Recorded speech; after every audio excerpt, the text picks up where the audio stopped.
forget what book it's from, but I got to his seed ashram in Mumbai. It was really cool. It was cool because there was nobody there at that little ashram. And then I went to the Raman ashram, and there's like thousands of people. It's insane. But in Nisargadatta's, it was just me and the cleaning guy, really. And I got a book from him. And the book was called Prior to Consciousness, one of Nisargadatta's books. I think this is where this quote is from.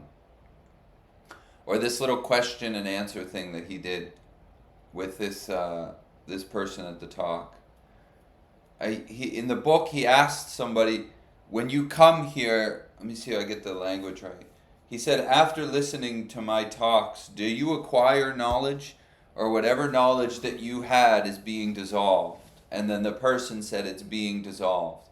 And to me, that's like the whole point about relief in spiritual practice, is that the brain, the sense of me, wants to constantly get stuff. And it wants to get a ton of knowledge. It wants to get a bunch of spiritual knowledge based on the idea that it's going to get out of itself. Meaning that the idea that J is going to get out of J. And beautifully, recovery says very outright, in addiction recovery, self can't get out of self. So knowledge, as far as concepts and ideas, obviously is not going to work. Yeah, but the brain doesn't agree with that. The brain thinks that it's going to acquire a bunch of knowledge, and in doing that, it's going to overcome and become something else. Like the body is going to become a not body, and in becoming a not body, the suffering will end, let's say. So that comes through the acquisition of knowledge. And then if it's taken to like seated meditation, and then somebody's going to like, then the brain will make the move, okay, now I'm going to stop acquiring knowledge. Meaning like, okay, well, I'll just do nothing. That is still the same movement of obtaining. It's just rather than getting things, you're trying to get no things, which is still this movement of getting, yeah? So the beauty of that question and answer from Nisargadatta is that when people went to his talks, they thought they went there to gain some knowledge. But really his talks were deteriorating or dissolving the knowledge, yes? And in that dissolution of the knowledge, let's say the binding to the knowledge, specifically being the one who has the knowledge, in that there's so much relief. Let's call it peace, yeah? And that's why they say you are what you're looking for. Because as soon as you stop relying on the mental system's constant grasping at everything, then there's tons of peace there. Like the peace that you read about, let's say. Not because you've done a bunch of things and read a bunch of stuff to get something, yeah? But you've stopped relying on just the mental system and its view of the world. Or its view of constantly obtaining. Including, I'm going to get so much that I'm going to get out of suffering. Yeah. So, when people would go to his talks, they wouldn't gain a bunch of knowledge. Their knowledge would be dissolved. Yeah. And then essentially you can sit in the I don't know, which is a beautiful place to sit.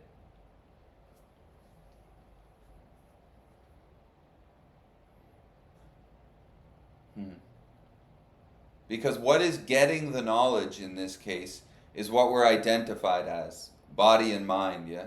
That's what obtains and collects knowledge. In Buddhism, they call it the storehouse. There's nothing wrong with that as far as a body in the world. But when it comes to peace, that knowledge center is dualistic. So the knowledge is good and then it's bad. It's left and right. It's full of opinions, yeah? And full of beliefs. So it's always swinging. And it's swinging, it's only able to affect you being identified as the body and the mind. So the real question is, who is hearing the mental system all day? The answer to that question can only be me or I, yeah? Well, that same me or I is at the base of everything. So when the brain is gaining a bunch of knowledge, If you're identified as the knowledge haver, you're completely bound to that knowledge, which will scope your perspective really tight. It's like the lens gets super tight on what you think, let's say. Yeah, so you don't see or hear anything else. You only hear essentially what you want to hear, which is the brain's, which is the brain listening to itself, essentially. Yeah, it's like a, what do they call, like a self-fulfilling prophecy, the mental system. So, living under that claustrophobic one view there, we don't see the rest of life. And that claustrophobic view of the mental system can make things very uncomfortable because it's claustrophobic. Yeah? It's like the mental system can only see one way when there's like 20, 50 different ways to do something. That's like my whole life, really, before recovery and whatever. It's just like my head only sees one way. Like obsessively, it will only see one way. If I'm identified as being the one who's listening or owning those thoughts, then my whole life is only lived one way, yeah? That one way gets super uncomfortable to the point where I just want to drink to get out of it. Because part of that one way is everything is your fault. And I've tried tons of tactics to change that and get away from it. But the mental system is conditioned and that's the way it sees, you know?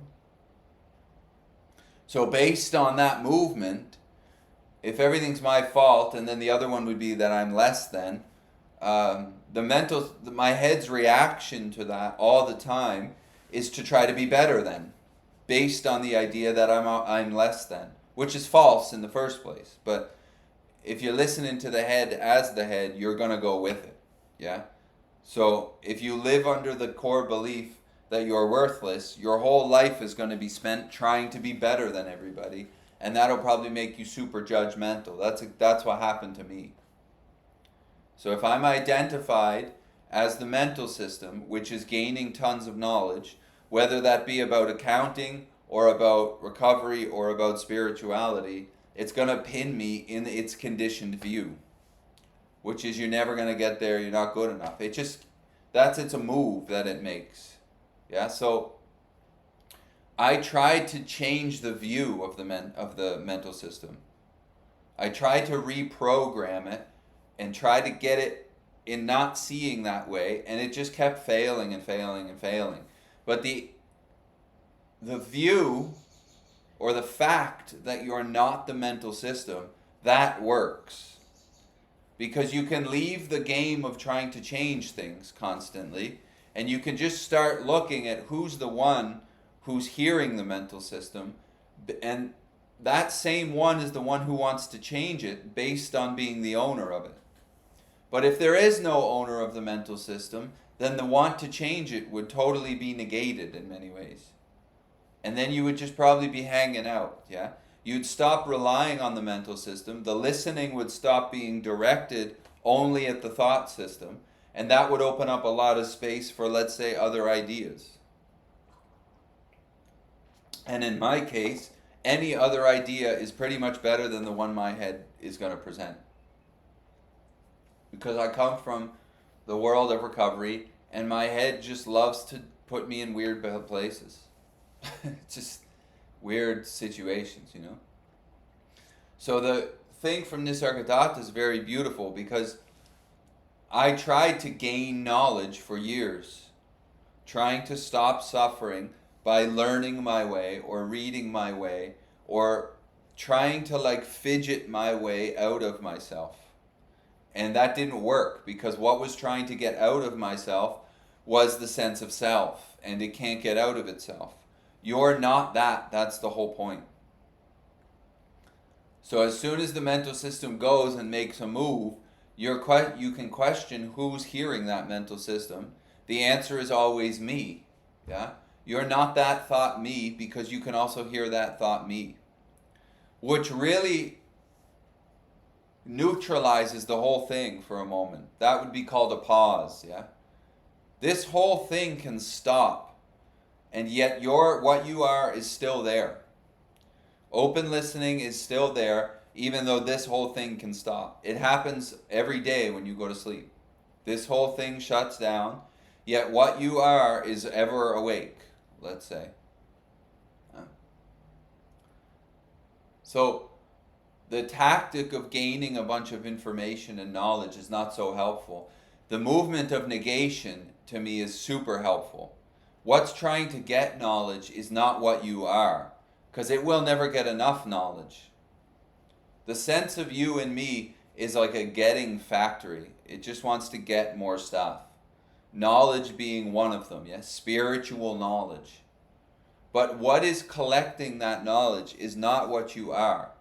And when the mental system grabs on to spiritual ideas, it does not take those spiritual ideas at like a zero factor. It doesn't read them and then just take them direct. It takes them and then it paints them in its own conditioning.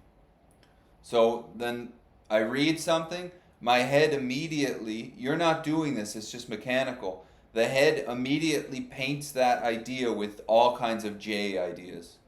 And now it's no longer the teachings of the Buddha, but now it's the teachings of the Buddha as J thinks it is. And that would be the gaining of knowledge, yeah? Well, that gaining of knowledge is actually the mental system claiming knowledge and then using that knowledge for its own event, let's say. And that can put us in a very uncomfortable place. So the thing he says, when you come to my talks, do you gain knowledge or is knowledge dissolved? The person would say it's dissolved. And then there's a lot of peace, yeah? Because they stop relying on the storehouse to try to get stuff. They start to look at the mental system rather than from the mental system. You can hear the mental system all day, except you hear it as if it's your mental system. So when it presents ideas to you, you go with it, based on the idea that it's yours, yeah? So based on the idea of me or I, you go with that mental system. Meaning, the mental system presents ideas and then the body goes. That's why they say in recovery, the thought comes before the action in relapse. When most people relapse, they've been thinking about relapsing for a couple weeks sometimes. So the thought is preceding the action, meaning that the mental system is driving the body into action. But the action of the mental system has already started taking place. Yeah. So that mental system can drive our bodies into very not so comfortable situations. You don't need to be an alcoholic to get that.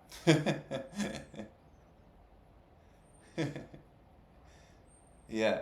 So the same mental system that's chattering with its beliefs and driving the body into these situations, that mental system is the same one that is now trying to gain spiritual knowledge. As if I gain spiritual knowledge, I'll see differently. Well, that would be based on the idea that I'm the one doing the thinking in the first place, which is also negated in the message of not to. There is no doer of this event. This is an event which is happening with the rest of events going on. But there's no doer in the center of it, yeah? So if there was a doer, maybe you could change the mental system. But I've actually tried this technique of being the doer of the mental system and doing tons of stuff to make the mental system see differently. Like I wanted to change my view on myself.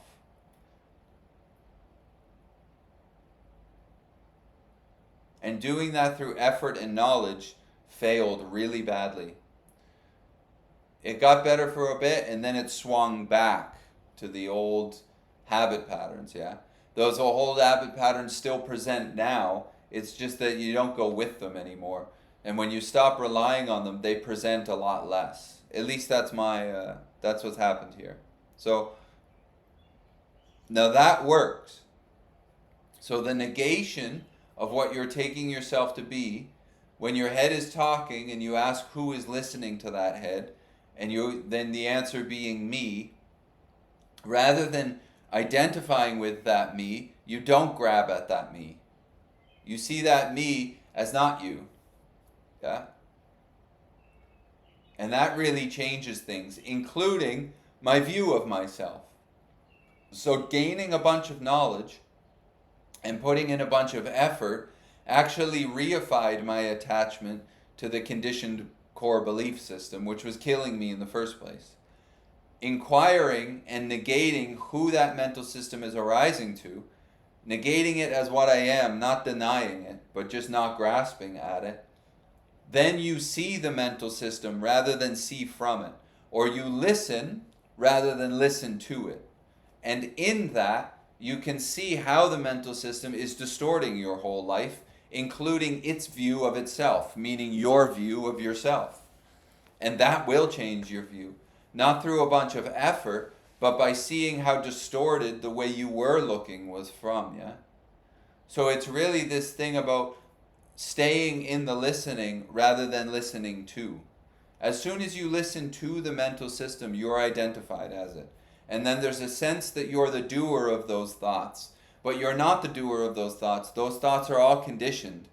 And they are doing the same way that they've always done. Which is why we still make the same decisions and still have the same habits from when we're like 6 or 7 years old to right now, yeah? And some of those are very destructive if you come from the world that I come from. So I would like to be free from those habits. Now I tried to change those habits as them, which was a mistake. That's one of the reasons we do these talks, yeah? That was a mistake to try to change the habits, because I was trying to change them based on the idea that I was doing them in the first place, rather than just looking to see if there was a doer of those habits. Because if those are not my habits, then rather than change them, I'm just going to give up on them, because I'm going to see or hear, I'm going to hear the habit patterns talk mentally. Let's call a habit pattern, everything is your fault. I'm going to hear them talk, and rather than try to change it based on the idea that I am it, I'm going to ask who's hearing it. The answer is going to be me. The message of not to would tell you very directly you're not that me. And where would that leave you? It would leave you nowhere, really. Meaning you don't have to take action on anything. The habit pattern or stopping the habit pattern. Yeah? So really the one who is doing the spiritual practice, trying to get out of themselves, that is not you in many ways. That's not where you start. Now there is a sense of individuality. We talk about this a lot. It's going on right now. This body is different than that body. It thinks differently. I'm happy that the Knicks won last night. You might be happy that the San Antonio Spurs won the night before, yeah? So that's a sense of individuality. That's happening. This message is just saying, is there an individual? Who is hearing all of those opinions and beliefs? The answer is me or I. Yeah? Who's listening? If something is heard, then that's not you. And you can watch your head all day, try to get a bunch of knowledge. You can hear it. So rather than living as it and going with it, this message is beautiful because it gives you permission to not identify with that movement. And then see what happens. It really neutralizes the system in many ways, yeah? And then you start to see that all the thoughts are really past. It's really pretty much all memory, the mental system. It's all memory, yeah? It's reing, like resentment, past, yeah? It's just constantly pulling up all of these memories to base its own ideas. And if you stop identifying with it, with the body and the mind so much, you can start to see it. You can see how much it's doing, yeah? It's like sometimes I give these talks and people say, well, how do you live without thinking? It's like, how many thoughts do you need to do the same thing that you do every single day? It's like none, really. It's pretty much habit. And if you look at the thought system, it's never thinking about what's happening anyways. It's always off on something else, on a different adventure. Yeah. So like 99% of the thoughts aren't even about what's happening in the first place. So this is like very that's a heavy weight. All of those thoughts based on what's not happening. It's like crazy. And a lot of them, if you come from the world I come from, are extremely destructive. They have no purpose but to try to demonize the world, which only puts me in a weird spot. You know what I mean? So,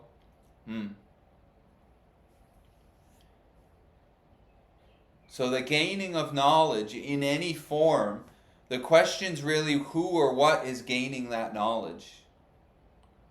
Who's hearing that? Who's hearing the mental system when it's reading all of its spiritual books? I am. So who's gaining the knowledge? I. Well, that I is not what you are. Yeah? That I is the sense of individuality. There's no problem with that sense of individuality. But if you're living as it, you're living as it. Meaning you're not living, you're living as a body which is only thinking about the past. Meaning you're never really here. And then the mental system will go, okay, now I'm going to get into spiritual practice. And I'm going to always be here. But the mental system cannot be here. So you're failing from the start, which in many ways is very beneficial if you see that what's failing is not you. If you see that what is failing at being present or getting this or becoming peaceful, if you're identified as that system which is failing, then it's going to be a real big blow to you. But if you start to see that what is failing at being present is not you and also cannot be present, then there's tons of presence there. It's great in a way. That's why I love the who's listening, because it's super direct. If you can hear something, then you must be before that, yeah? So you are the open listening, which is hearing everything, including your own head. Yeah. And then the message is whatever's heard is not what is hearing. Meaning whatever is heard, that's not where you start. So rather than going with the mental system when it's chattering all the time, you would start to put that into question. Meaning whose mental system is this and who's hearing this mental system? Who's the one who's hearing this head talking about getting out of itself? Who's the one hearing the head judging everybody else? Who's the one hearing the head saying that they understand this talk or they don't understand this talk? Who is the one? The answer is always me.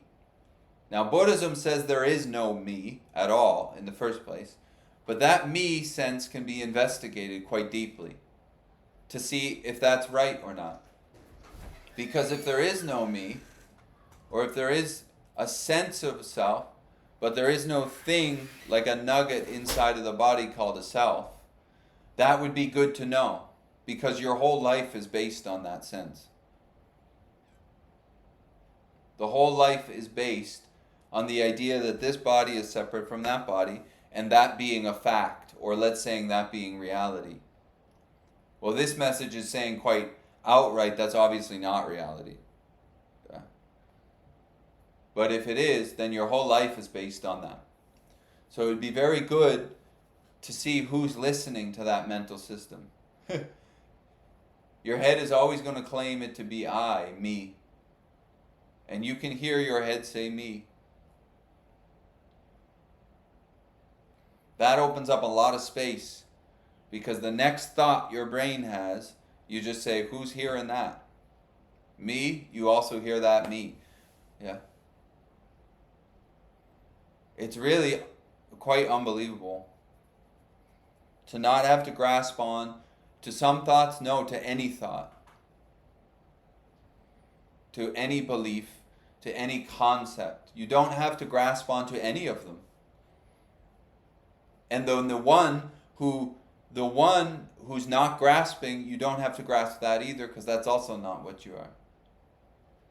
So then the idea of non-grasping itself is not grasped. But the hearing thing to me is so direct. So you start by listening to sound. That's why we do the sound things here. That settles the mental system down, and then it just gets more subtle. You can hear the body. You stop grabbing at the body. You can hear your nose through sensation. You can hear your eyes through sensation, your ears through sensation.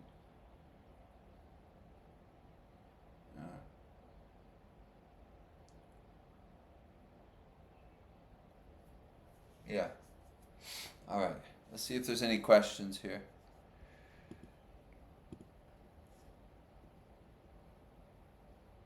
Dana from Michigan. I had a Zen center write me from Michigan like 2 months ago about doing talks there. Michigan. Ann Arbor, I think. Anyways, welcome, Dana. Samia, can all music do that or special music only? Special music. What would be designating some music special and some music not special? Music really is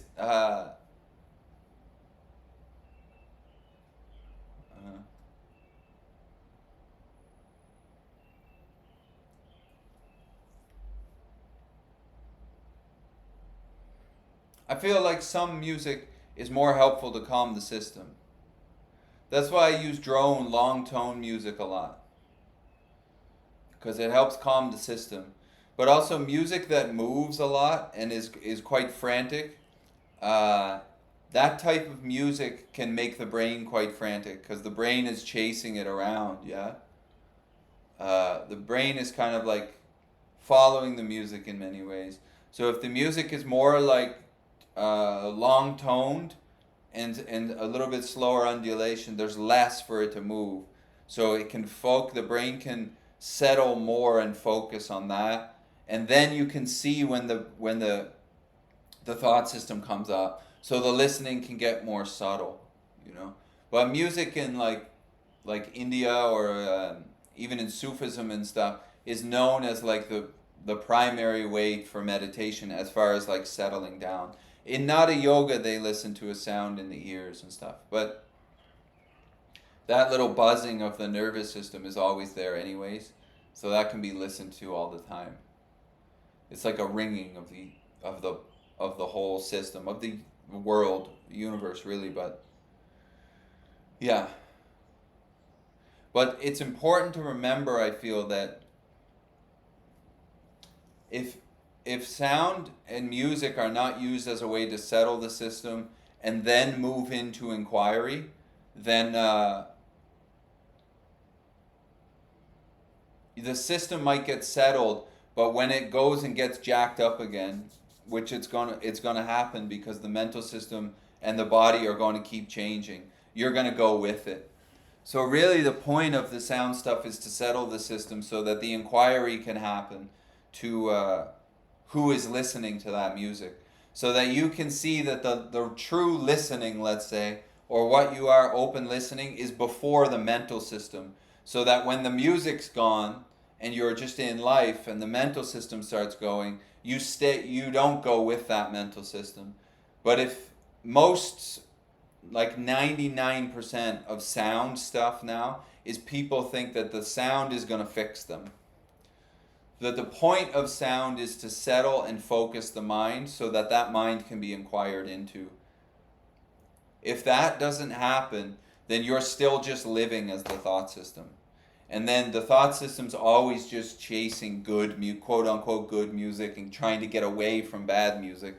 And there's no peace in that at all anyways, yeah. So really the sound is to settle the system for inquiry, I feel. Without the inquiry into the one who's listening and hearing the brain and then really kind of starting to open the hand, like listening and letting go, as Shifu would say in Taiwan, then the music's nice and it will calm the system as like a skillful means. But as soon as the mental system goes off again, you're going to go with it. So the inquiry, I feel, is really the important part. Yeah, yeah. Ann Arbor. Oh, yeah. Ann Arbor. How do you separate the sense of not to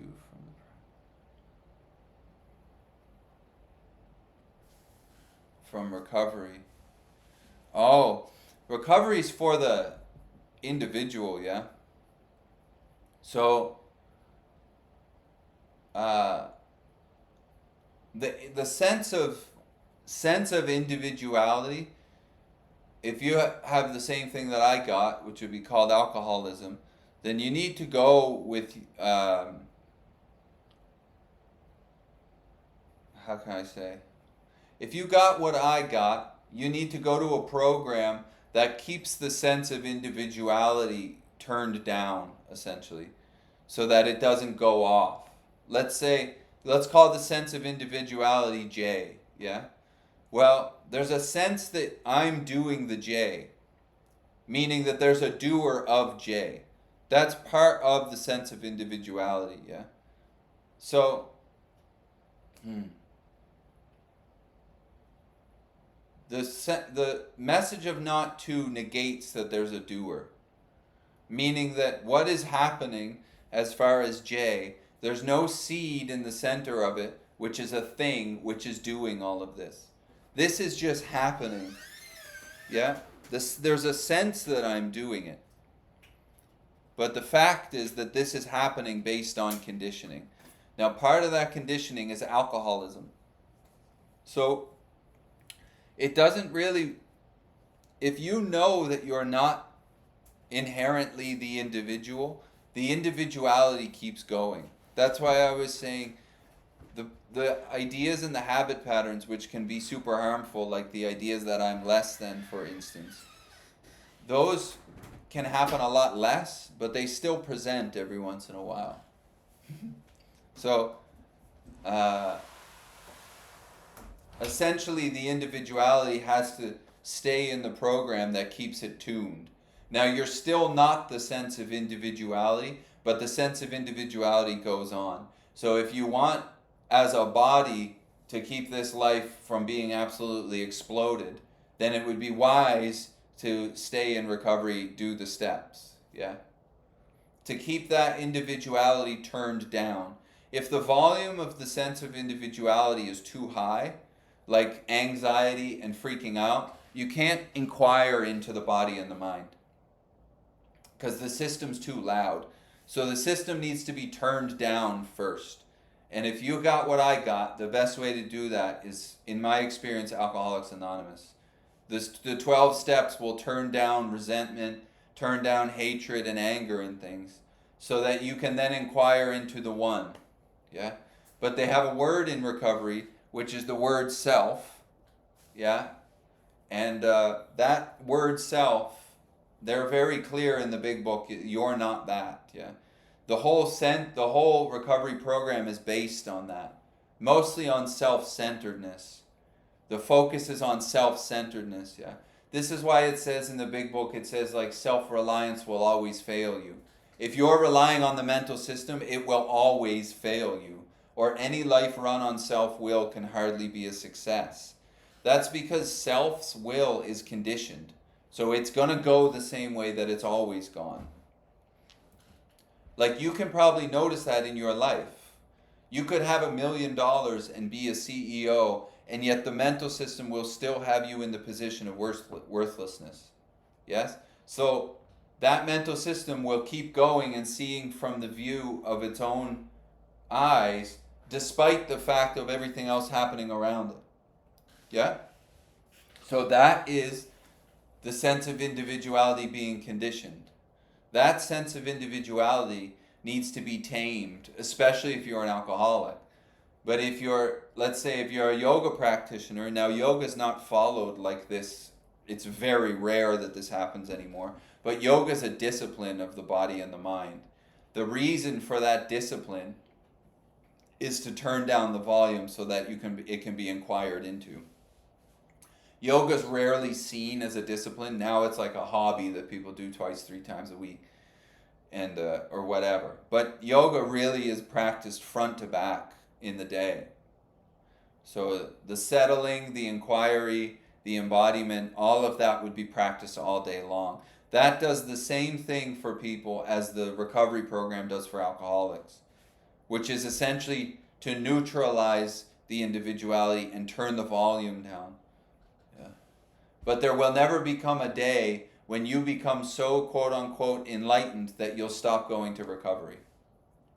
Because the sense of individuality goes on. Whether you're grabbing onto it or not, it's going on. So the Jing will continue to J.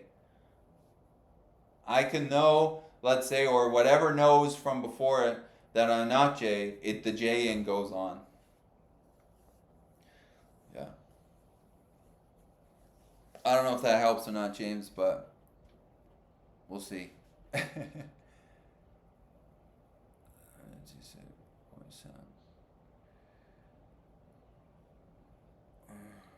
Yeah, the music thing is the music is to help settle the system.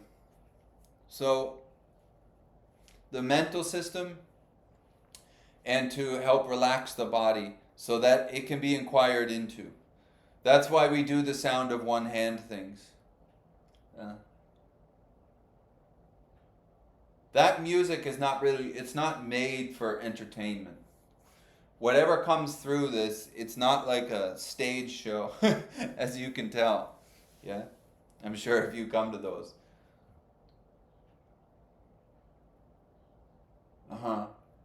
But the music helps settle the whole thing so that the focus can come in to the listening only, and then the inquiry can get more subtle as the listening happens. Yeah? In a way, it's like whatever's heard, you start with sound until the system quiets and settles and relaxes a lot. Then you can really start to get like, oh, I can hear this little thought, I can hear this idea, and you start to like let go of your grasp on the smaller little pieces, yeah. But if the system's loud, like we were just saying in the recovery idea, you can't do that. So there are like methods. Any method of practice is not for what you are. It's for the body and the mind, just to settle down the body and the mind so that you can inquire into that body and mind. Yeah. But there's a point when you let go of the quote unquote practice, let's say. I don't know how else to put that. Listening is a method. Chanting is a method. The sound of one hand things, that's a method of practice to settle the system, but you let go of the method eventually. Yeah. What's doing the method is not what you are. Open listening is open listening, it's done. What you are is done. It's just really about settling the body and the mind so that you can see from directly that you're not the body and the mind. Yeah. So that's the whole point, really. And music, I feel, is one of the better, quickest ways to do that. Yeah. Yeah.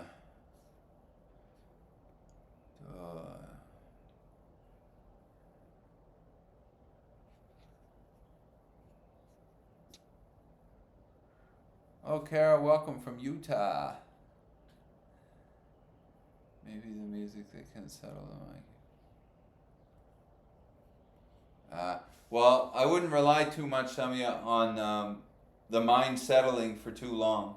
The point is that you're not it, so you wouldn't care if it settles or not eventually. But I wouldn't count on it settling for too long anyways.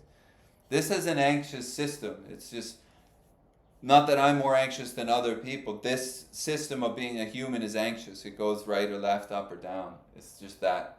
straightforward, you know. Uh, yeah, I don't know. All right.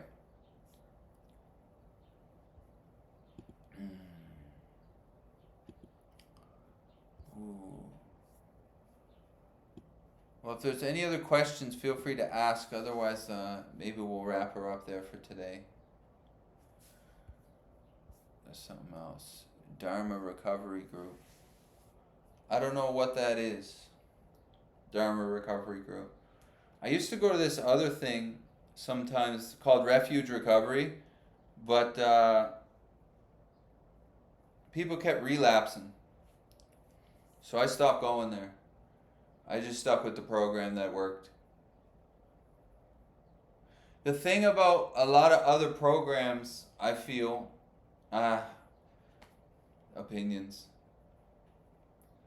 The point is, the focus has to stay on the sense of self. It's very easy for the mental system to grab onto the 12-step program and use it for its own molding, its own benefit. Yeah? It's very easy for the mental system to grab 12 steps and then say, okay, I'm going to use this now to get better. The 12 steps to me, or any recovery program, is not a self-help platform. It's not that. It's becoming more now in the modern, in contemporary, where people are trying to use the 12 steps as self-help. But you're not the self which is trying to get helped. That's the point.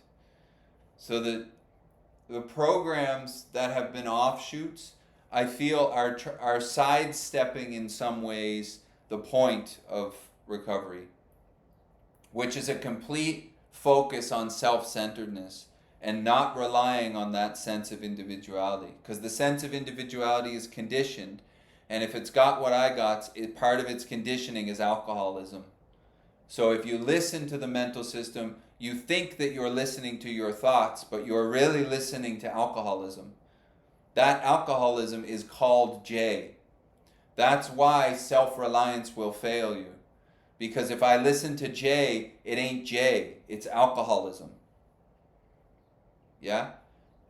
And then, by the way, that sense of self in psychology isn't even J. That's a false sense of self. Yeah? So somebody just was talking about quitting cigarettes. The one who's telling you to smoke the cigarettes, that ain't you. That's the point here. The one who's talking about chanting affirmations, Samya, that ain't you. So it can chant affirmations all day, but it's not going to change its conditioning. Yeah? So the real recovery to me is losing faith in that what I was living as, which is a false sense of individuality that's called self, with a small s, not Ramana's big S self. Yeah? Not Ramana's big S self, the small s self. It's really a putting down of that. That's why self-centeredness is that's why self-centeredness is the focus, because all the thoughts are about it. The mental system can only see from its own self-centered view. You can hear it doing that all day, except it's talking to you as you and you're listening to it. So stop listening to it. Start to put it into question.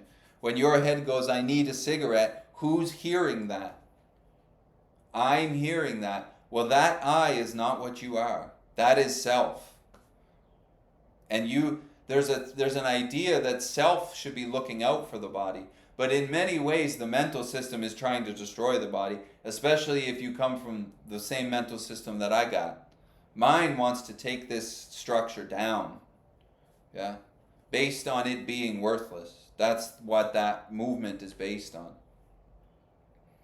The thing is, if it's really a quitting of the mental system is addicted to itself, and that's what we're quitting. That's recovery. You see, the system gets quieted down through the 12-step process, yeah, to see that you're not that system. That's why step 12 is a spiritual awakening. And then you stop relying on the mental system a lot, yeah? And then things go better. What would that tell you? It's like when I don't listen to Jay, this life goes way better. What would that tell me? What would be the issue there? World? No. Jay. Yeah? Like, you ever notice that all of your problems, you're there?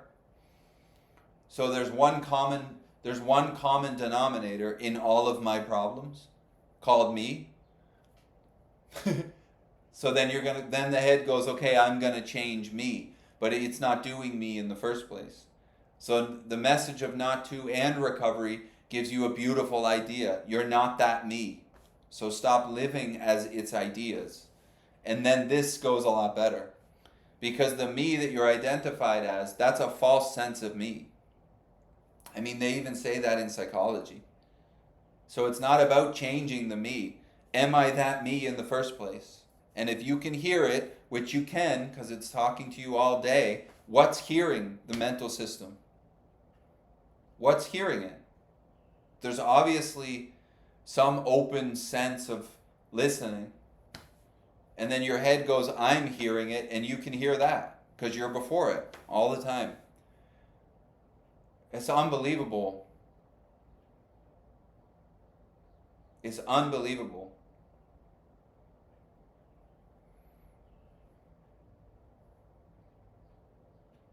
And then you actually start to love the me. That is the real paradox of it.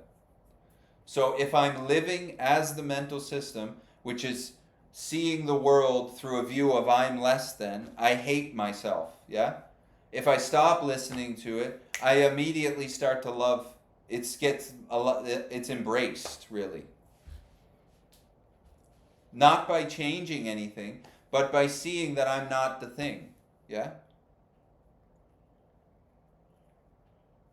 It doesn't go better without the you. Samya, it goes better when I don't live under the direction of the me. The meing keeps going on. The meing keeps going on. The thing is, if you can hear the mental system, that's not where you start. That's the whole point. And then your head will go, okay, I'm going to stop it. No, you're not. You can hear your head say, I'm going to stop it. You can hear your head say the next thing, and the next thing, and the next thing, and the next thing. Yeah. You are already the open listening, which you think you're going to get. You're not going to get it as a mental system. That mental system simply gets negated. If you can hear it, you stop living as it. So it says go this way, you don't go that way. You go this way, don't go that way either. And then what happens? You're just sitting down drinking tea. Yeah? It's amazing. Huh. Since you need to quiet is also not you. My mind has arguments with itself. Well, let's look at that then, James. This message is not two. Meaning that whatever presents as two-ness, that's not what you are. Yeah? Whatever presents as two things, separate, that's not what you are. So my mind is having arguments with itself. That would be two. This is the interesting thing about the mental system, is it does split into this idea of two. Yeah? It splits into the idea of thought and then the one seeing the thought. So there's the thinking, and then there's who's seeing it or who's hearing the thinking, me. Yeah? That's two, obviously. You're not the thinking, nor are you the me. So if you're not either of those, then don't grab onto either of them. And then see what remains, yeah? And then another thought will come up, and again you go, who's listening? And it goes, me. And you have the duality of James. Yeah? That is the duality of James perfectly presented. My mind is fighting with myself. I know what you mean. And in many ways it is fighting with itself. Because there's an idea of a bunch of contents, and then there's the idea of me seeing the contents. Yeah? But the me who's seeing the contents is part of the contents. Part of the contents. So you're not the contents of the mental system which is going off about whatever. And then your head goes, I'm seeing that. Those are what's fighting with each other. Well, in many ways, they can fight with each other. But you're not that. You're not this thought. You're not the contents. Nor are you the seer or the hearer of the contents. You can hear both of those from before them. There's a hearing of both of those before your head says, I'm hearing. That's the whole thing. Otherwise, if you're identified as the me who's hearing all of the thoughts, then you'll get caught in exactly what you're talking about. I'm fighting with myself. That's not true. The mental system is fighting with itself, but what you are is before that. If you're identified as the one seeing the thoughts, then it seems like you're in the fight. Now that's actually quite a dangerous place to live. For me, to be in the fight is not a good place to live because it gets very uncomfortable and then I want out of that fight. But the point is, the message is not to. So you're not the thoughts, nor are you the seer or the hearer of those thoughts. The hearing of what you are is before that, before body. Yeah? It's everywhere-ness. You're not going to get there through spiritual practice of getting something. You can get there by seeing what you're not, or hearing what you're not, which is everything. You can hear the body and the mind right now going off. Something is hearing it from before it. Some no thing, let's say, is from before hearing that mental system. And then you'll lose faith in its game of fighting itself. And in that loss of faith, the hand will loosen. And then you won't care what your brain is saying about fighting and doing this and this. You'll just go to work, or you'll just do this thing or whatever, yeah? But that's good you bring that up because that is the duality of the mental system. There's thoughts and then there's me. That's all mental. That's all mental. When your head says me, it sees a body. Yeah? And then it's this body against those bodies. So now that duality, which is happening inside, is also happening outside. And then there's tons of tension and friction in this experience. Well, you're not the mental duality in the first place, which completely puts into question this duality. And this duality is happening. But is this where things start? Or is this duality reality? Is this the beginning? No, obviously not. But if you see that duality internal, then you can open the hand not only on the thoughts, but the idea of being the person who's hearing, the one who's hearing the thoughts. Because the hearing is before the sense of being the one who's hearing. And the greatest relief to me is you stop caring about what this thing says. Yeah. And then the grip loosens on this thing and it can operate a lot smoother. A lot smoother. Yeah.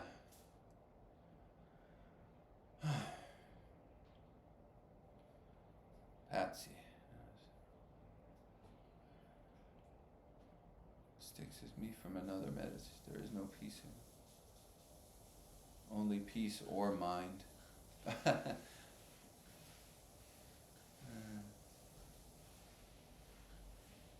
Yeah, so Liège, I think Liège is how you pronounce it. Yeah, you're from overseas Belgium. Mind is really fighting myself about the addiction. So it's the same thing, yeah? I am fighting myself. The mental system is breaking itself into two things. Those two things don't equate. Because you are not two. what you are is not two. So whatever presents as two is what you're not, yeah? So what's fighting with yourself? You're not the mental contents of the constant craving of the thoughts, nor are you the one who's seeing those. So the inquiry is who's to listen into the whole thing. Who's listening into the whole thing? Yeah. The other reason we do the sound things, is because the system needs to be settled down for that inquiry to happen. So if you come to talks and you hear them and then you just keep them as ideas, they're useless. Actually, they can be harmful in some ways. That's why these talks are also put together with listening practices, so that the body and mind can settle. You can take the message of not to and then team it with the method of listening. But if you just listen to these things and then keep them as ideas, your brain can grab onto them and just go off. Yeah. So the brain will grab onto them and go off. But if you're stuck just in the conceptual, that's not helpful at all. Yeah. It's not helpful really at all. Yeah. I just don't, in my experience, it needs to be met with some practice, some real commitment to sticking with something. Otherwise, it will be the brain just fighting itself, and then you'll get caught in it. Because the habit patterns of the mental system, especially in contemporary spirituality, where things are like, take a pill and just go to the next thing, yeah? Or there's things where it's like, there's 1,000 different things presented all at one time. It's insane. That's an insane way to practice or approach some sort of thing, yeah? So you can try this on. If it doesn't work for you, try something else, but stick to something rather than 100 things. All right. If there's no other questions, then maybe we'll take it. We'll end it there, I think.